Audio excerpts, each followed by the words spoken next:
भाव योगी संत नंद लाल की असीम असीम जय जयकार हो। बाबा बलदेव की असीम असीम जय जयकार हो।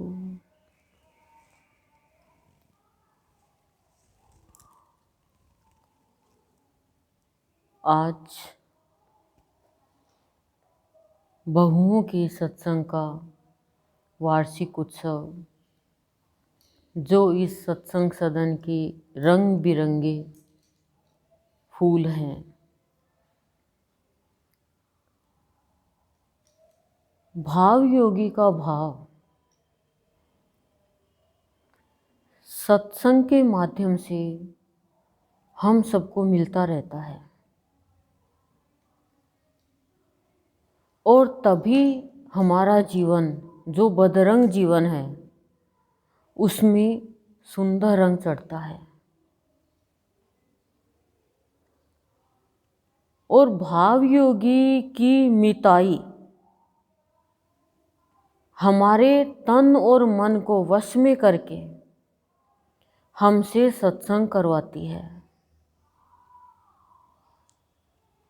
हमने इतने लोगों से मिताई की यानी मित्रता की, लेकिन जब से सद्गुरु से मिताई हुई भाव योगी से, तब से हमारा तन और मन हर वक्त सत्संग में लग गया और हमारे भाव योगी के ही नियंत्रण में हमारा तन मन हो गया। और हम आत्माएं जैसे ही भाव योगी के सत्संग में प्रवेश करते हैं तो बहुओं का रूप दिया जाता है, लेकिन पहले बहू, फिर सास, माँ, फिर जन्म देने वाले का रूप बन जाता है, यानी जन्म दाता का रूप बन जाती है, जो कि हमारे भावयोगी संत राम रूप में हम सबके जीवन में प्रवेश कर जाते हैं।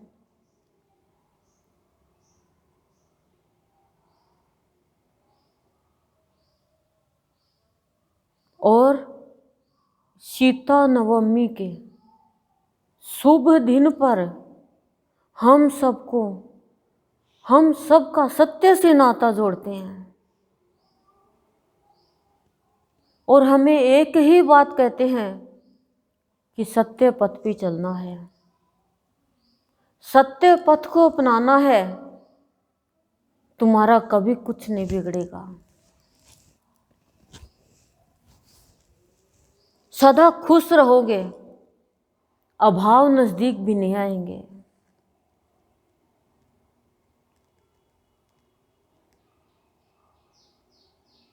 और जिसका हम सभी आत्माएं लाभ भी उठा रही हैं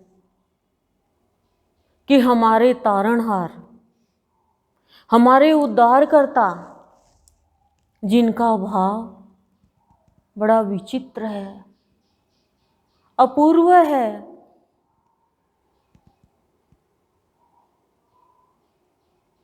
क्यों है विचित्र और अपूर्व है? क्योंकि हमारे अंदर जितना भी उद्वेग, जितना भी आवेश, जितना भी आक्रोश, वो सब उद्वेग रहित भाव देकर नया जीवन का रूप बना करके शीतलता का संचार करते रहते हैं और हर पल अपनी मिताई का, अपनी मित्रता का एहसास कराते रहते हैं। जैसे सुदामा का मित्र कृष्ण, कैसे उसको उसके जीवन में शांति का संचार किया। सुग्रीव और राम की मित्रता, हनुमान और सुग्रीव की मित्रता, जब मिताई भगवान से हो जाती है तो वो प्राणी कभी भी दुखी नहीं रहता है। हर पल भगवान मित्रता का भाव और मित्रता का जो रहस्य है वो बताते रहते हैं।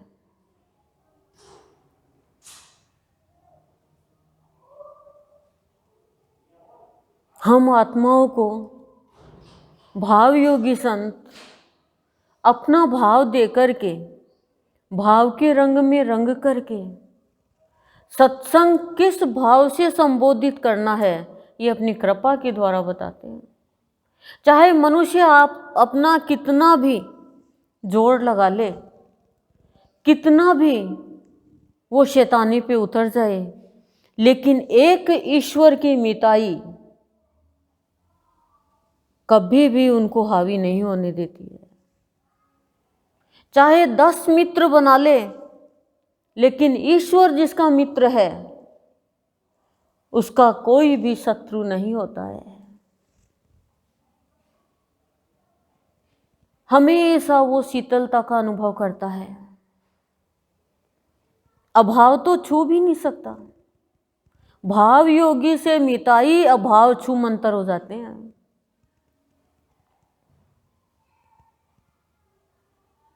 इतनी बड़ी कृपा है सद्गुरु की। बाबा ने सत्य की प्राप्ति के लिए सूखी पत्तियां चबाई, हम सब जानते हैं। और हमारे लिए क्या किया बाबा ने?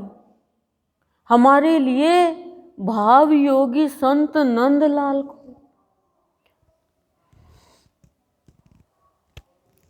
सत्य का भाव देकर के हमारे जीवन में सत्संग की बगिया लगाने के लिए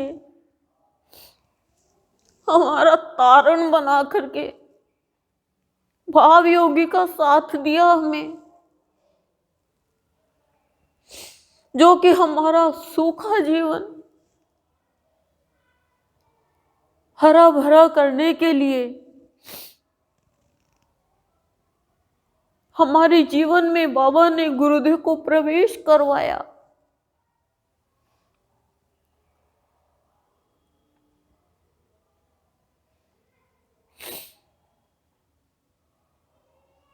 और गुरुदेव ने सीता नवमी के दिन बहुओं के सत्संग का शुभारंभ करवाया।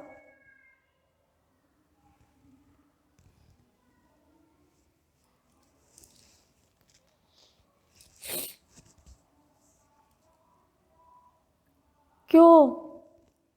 क्योंकि जैसे ही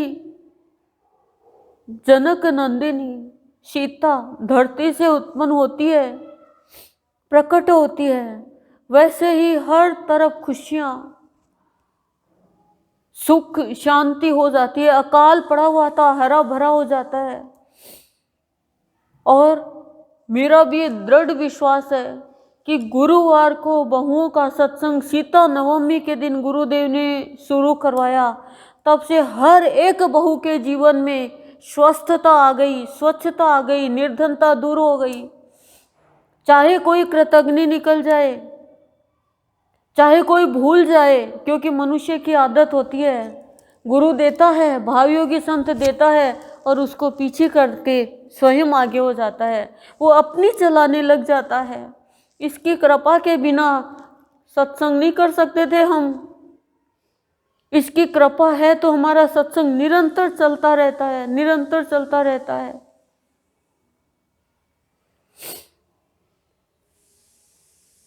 और चिरकाल तक ये सत्संग चलता रहे, बना रहे, इसके लिए भाव योगी संत नंदलाल प्रांगण में आकर के प्रतिष्ठित हो गए। नहीं तो एक बार तो ये सत्संग बंद करवा ही दिया था, लेकिन चिरकाल तक चलता रहे ये सत्संग। कितनी बड़ी कृपा है। हाँ, अभी कोरोना काल चल रहा है, इस वजह से सामूहिक सत्संग हम नहीं कर पा रहे हैं, लेकिन फिर भी सीता नवमी के दिन आज गुरुदेव यही भाव दे रहे हैं, भाव योगी संत यही भाव दे रहे हैं कि सच्ची मिताई जीवन में नव जागृति करती है। झूठी मिताई कभी भी नव जागृति नहीं करेगी, और नव जागृति जैसे ही हो जाएगी वैसे ही गुरु अपने वश में कर लेगा अपने बच्चे को, और अपने वश में करके उसका जीवन शीतल बनाकर और तारणहार बनकर हमें आशीर्वाद दे रहे हैं। एक ही बात कह रहे हैं गुरुदेव भीतर से कि सत्य ही सत्संग है।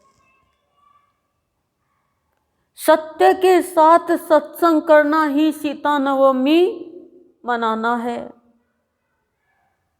ओम शांति शांति प्रशांति।